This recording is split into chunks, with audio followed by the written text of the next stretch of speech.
to the Online Zone. I'm your host, Julio Rodriguez, right here on Card Player TV. Today we're going to talk to Hafiz Khan, who plays online as Hafizzle and Young Money 209. Hafiz recently took down the Ultimate Bet Online Championship Series 3 main event title for $245,000. And now we got him on the phone to talk all things poker. So Haf, what's up? Nothing much. Yeah, you must be feeling pretty good after this weekend. Yeah, actually, it was definitely a big win for me, and it helped me get over the PCA. I was a little down because I made another deep run there, and then at the end, I ended up going out on on a bluff. So it was I was down for a few days after that, and then all my friends told me just get over it, and it's just one tournament, and then move on. So. I tried to focus and concentrate, and I got a big win this past Sunday. So, yeah, it definitely feels good. All right, well, for those that don't know, I'm going to do a little quick recap of how the past few months have gone for you. I caught up with you at the Bellagio, where you were in the middle of a back-to-back-to-back final table run, something that hasn't happened in a very long time at Bellagio. Can you talk about that a little bit? Yeah, I went out to that tournament series, and mainly my goal was to play a lot of cash games and grind the cash games, and then play the tournaments on the side. And it started off with the first 5K, and I played well, and then I got to the final table, but I believe on the since there was three of them, I get the details mixed up a little bit, but I believe on the first one. What it was like 12 or 13 players left. I ran kings into aces to my good friend Adam Katz. So I went into the final table a little short. So I ended up getting like 8, I believe, or something. Yeah, that sounds about right. I remember you had I talked to you after that first final table, and you were a little down because you didn't make that. You went deep, but you didn't quite finish it off because of that cooler to 8-cat 11. But the next day I saw you, I covered that final table, and there you were again. And then the next day, you're at another final table to close off the series before the main event, and. Believe it or not, you're across the table from Bertrand Elke Grospellier, the guy who beat you heads up at the PCA in 2008 when you pocketed $1 million for that score. So can you talk about taking out Elke and how that feels? I mean, I know you really crippled him with a cooler of your own. Yeah. It was. I just found it interesting, and I just found it to be fun. That it was, I think David Pham was there as well. So exactly. And David Pham was also on that PCA final table. So in terms of Elke, he's a great player, and it was a prelim event, a 5K event. So I didn't get any satisfaction out of knocking him out or anything. I guess the only time I'll ever get a satisfaction out of knocking him out if it's ever heads up for another tourney, So,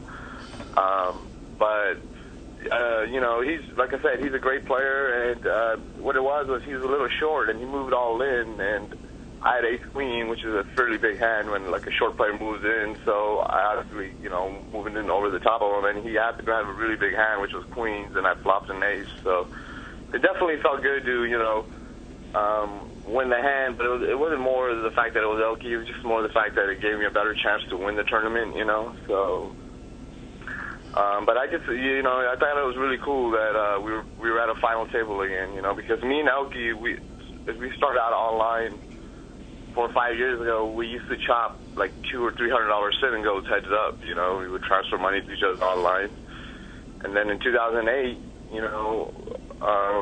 we ended up. He got first and I got second, but we did do it like a chop heads up at the PCA. So I just found it ironic how things worked out. We went from being online grinders to chopping like a tourney for millions of dollars, or over $1 million. So I don't know. It just seems like he is everywhere. Everywhere I go, I run into him. So it reminds me of that, of the PCA where. Even though that was my first big live 10K event, and I did really well in it, but you know, at the time, I guess in terms of live poker, I was a little inexperienced. Like, when I got heads up, you know, and then we had made a deal, you know, and then it was, to me, I didn't understand the value of winning the championship, you know. It's like, to me, mentally, I let down. I felt like I had already won, you know. So, and I think he was a little bit more focused at the time because he had already finished second place in an EBT, and he was, you know, he was still focused on trying to win that title, you know. And I mean, for a whole year, I had regrets, even though I did well. That I don't feel like I gave my best shot to win it, you know. I made like a really big mistake at the end where I moved all in. When, like, what happened was that, heads up, I had lost the first few pots, and then I lost track of my chip count, really, which kind of happens to online players when they play live, is, you know, like keeping track of the chip counts and stuff like that. That's a transition that, you know, that's something that you get better at with more experience, you know. Well, definitely. I remember talking to you about the PCA, and I realized you didn't play that many live events, but you vowed. You said, I'm going to go back to the PCA, and I'm going to, you know, make my presence known once again. And you did a pretty good job of that. You tore through that field, and, I mean, if it wasn't for a really great call by the eventual second-place finisher, Anthony Gregg, you could have made another run at the title. Yeah, you know, it was kind of bittersweet. I felt like I did, you know, I played really, really well up until that hand, and I don't know. I mean, I have mixed feelings about that hand. You know, it's like the way the hand played out was, you know, I bet the flop, and then I bet the turn, and on the turn, you know, I noticed like some hesitation, you know, and like to where. I don't know if he was thinking about calling or, you know, or raising or what, but he seemed nervous to me on the turn, you know, and he took some time to make the call. So since he took such a long time on the turn, I decided to move it on the river, you know. With the good old 3-5 high. Yeah, I had nothing, you know, I just had 5 high. So, you know, usually in a spot like that, like after somebody calls the turn like that, I'll give up, you know, but the way the board was, it was double suited with it was, I believe, a king, queen, jack board, you know. And I just felt like, you know, that if he had a really strong hand that he could call it all in on the river with, he would raise the turn, you know, to protect against, like, any of the flush draws or, like, a backdoor straight draw or, you know.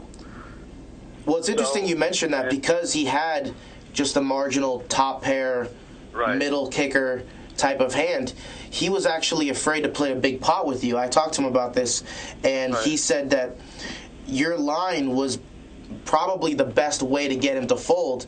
It just so happened that you had your all in on the river just seemed to him like an overbet, like you were trying to push him off of something. But if you had bet smaller, he would have called anyway because it's a smaller bet.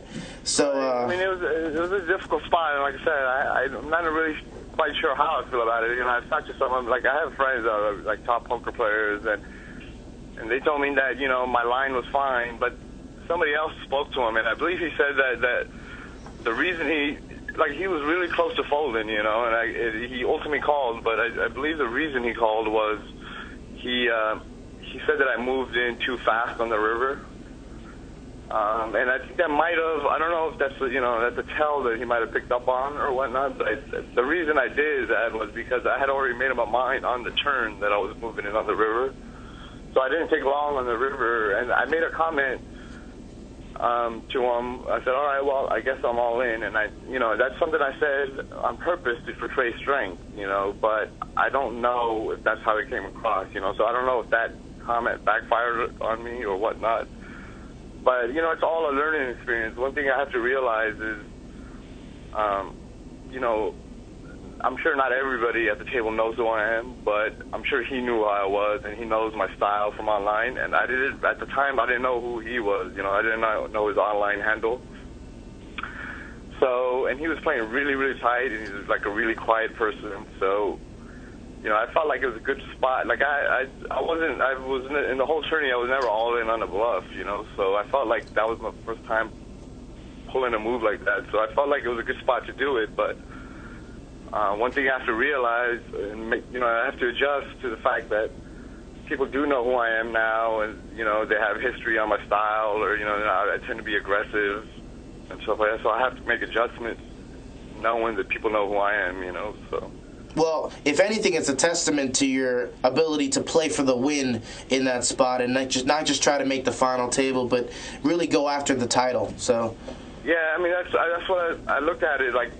If I were to give up after the turn, my stack would have been below average, and I would have been alive. But at that spot, I was really thinking of building a chip stack to go really deep. So.